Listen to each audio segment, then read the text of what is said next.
అతి త్వరలో కేంద్రంలో కీలక పరిణామాలు జరగబోతున్నాయా అంటే అవుననే సంకేతాలు కనిపిస్తున్నాయి. చట్టాల ఆమోదం విషయంలో రాష్ట్రపతికి సుప్రీంకోర్టు కాలపరిమితి విధించిన అంశంతో పాటు కేంద్ర కేబినెట్ పునర్వ్యవస్థీకరణ, బెంగాల్లో రాష్ట్రపతి పాలన, బీజేపీకి కొత్త అధ్యక్షుడి ఎన్నిక, పార్టీలో సంస్థాగత మార్పులు సహా పలు కీలక అంశాలపై బీజేపీ ప్రత్యేక దృష్టి పెట్టినట్టు రాజకీయ వర్గాల్లో చర్చ జరుగుతోంది. గత వారం కేబినెట్ భేటీ జరగకపోవడం, రాష్ట్రపతిని ప్రధాని కలవడం, బీజేపీ కేంద్ర ప్రభుత్వ ముఖ్య నేతల వరుస సమావేశాల నేపథ్యంలో సంచలనాలు ఉండబోతున్నాయంటూ పెద్ద ఎత్తున ఊహాగానాలు వినిపిస్తున్నాయి. గత బుధవారం కూడా కేబినెట్ సమావేశం జరగలేదు. వచ్చే వారం కూడా సెంట్రల్ కేబినెట్ భేటీ జరగడం లేదు. ఈ పరిణామాలన్నీ ఊహాగానాలకు మరింత ఊతమిస్తున్నాయి. ప్రధాని మోదీ, అమిత్ షా, రాజ్నాథ్ సింగ్, జేపీ నడ్డా, బిఎల్ సంతోష్ పలుమార్లు ఉమ్మడిగా, కొన్నిసార్లు విడివిడిగా సమావేశమయ్యారు. గత మంగళవారం రాష్ట్రపతి ద్రౌపది ముర్ముతో ప్రధాని మోదీ ప్రత్యేకంగా సమావేశమయ్యారు. ఈ నేపథ్యంలో కేబినెట్ తో పాటు పార్టీ వ్యవస్థాగత మార్పుల్లో భాగంగా కొందరు యువ నేతలకు కీలక బాధ్యతలు అప్పచెప్పవచ్చంటూ బీజేపీ వర్గాల్లో చర్చ జరుగుతోంది.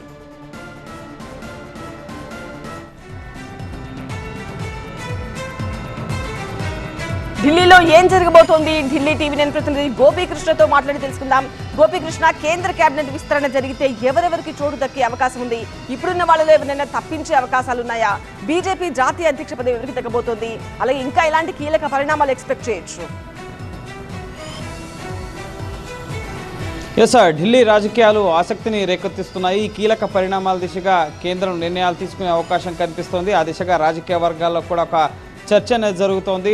రాష్ట్రపతిని ప్రధాని మోడీ కలవడం, వరుసగా కేబినెట్ సమావేశాలు జరగకపోవడం, అలాగే ఇటు చట్టాల విషయంలో రాష్ట్రపతికి సుప్రీంకోర్టు కాలపరిమితి విధించడం సహా ఇటు బీజేపీ జాతీయ అధ్యక్షుడి ఎన్నిక, పార్టీలో సమూల సంస్థాగత మార్పులు, కేబినెట్ పునర్వ్యవస్థీకరణ జరిగే అవకాశం ఉందన్న చర్చ కూడా బీజేపీ వర్గాల్లో, రాజకీయ వర్గాల్లో చర్చ జరుగుతోంది. అయితే ఒకవేళ కేబినెట్ పునర్వ్యవస్థీకరిస్తే కనుక, ఎందుకంటే జాతీయ అధ్యక్షుడు ఎన్నిక జరగబోతోంది, పార్టీని సమూలంగా మార్పులు చేయాలి, జాతీయ ప్రధాన కార్యదర్శులు కానీ జాతీయ ఉపాధ్యక్షులు కానీ యువతకు అవకాశం ఇవ్వాలని చెప్పి బీజేపీ భావిస్తున్నట్లుగా తెలుస్తోంది.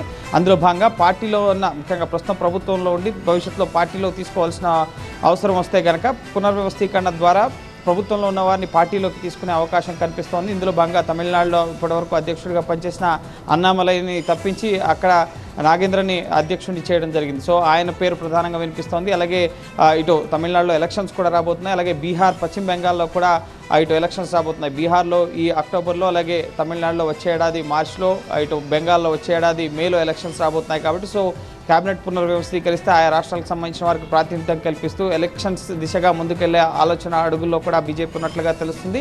దీంతో పాటుగా ఇటీవల గవర్నర్లు అలాగే రాష్ట్రపతికి బిల్లుల ఆమోదం విషయంలో సుప్రీంకోర్టు కాలపరిమితి విధించిన నేపథ్యంలో 3 నెలల్లోగా వాటిని ఆమోదించకపోతే అది చట్టబద్ధం అవుతుంది అని చెప్పి, ఒకవేళ రాజ్యాంగ వ్యతిరేకం అయితే సుప్రీంకోర్టు దానిపై నిర్ణయం తీసుకుంటుందని చెప్పి తమిళనాడు గవర్నర్ రవి విషయంలో కీలక తీర్పు ఇవ్వడం జరిగింది. సో దానిపైన కూడా సుప్రీంకోర్టుకి పునఃసమీక్షకు వెళ్లాలని చెప్పి కేంద్రం ఆలోచన చేస్తున్నట్లుగా తెలుస్తుంది. ఇందులో భాగంగానే ప్రధాని నరేంద్ర మోడీ అలాగే పార్టీకి సంబంధించిన అంశాలు, ప్రభుత్వపరమైన అంశాలతో పాటు ముఖ్యంగా బెంగాల్లో ముర్షిదాబాద్ అల్లర్ల తర్వాత అక్కడ పరిస్థితి హింసాత్మకంగా మారిన నేపథ్యంలో ఎన్హెచ్ఆర్సీ బృందం ఈరోజు అక్కడికి వెళ్తుంది. కేంద్ర దర్యాప్తు సంస్థలతో దర్యాప్తు జరపాలని డిమాండ్ వస్తుంది. సో అక్కడ పరిస్థితిని చక్కదిద్దేందుకు రాష్ట్రపతి పాలన విధించాలని ఒక చర్చ కూడా జరుగుతుంది. సో ఈ విధంగా దేశంలో ఉన్న కీలక అంశాలు, పరిణామాల పట్ల ఒక ఆసక్తికర చర్చ అయితే ఢిల్లీలో జరుగుతుంది. సో ఈ చర్చకు ముఖ్యంగా బీజేపీ జాతీయ అధ్యక్షుడు ప్రకటనతో పాటుగా నెక్స్ట్ సంస్థాగతంగా మార్పులు, కేబినెట్ పునర్వ్యవస్థీకరణ, బెంగాల్లో రాష్ట్రపతి పాలన, అలాగే రాష్ట్రపతి అధికారాలకు సంబంధించి ఇటు సుప్రీంకోర్టు ఆదేశాలపైన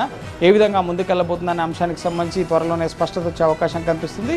చాలా రాజకీయంగా అయితే ఆసక్తికరమైన చర్చ, అలాగే వివిధ అంశాలకు సంబంధించిన ఊహాగానాలు అయితే ఢిల్లీ వేదికగా వినిపిస్తున్నాయి. రైట్ గోపీకృష్ణ.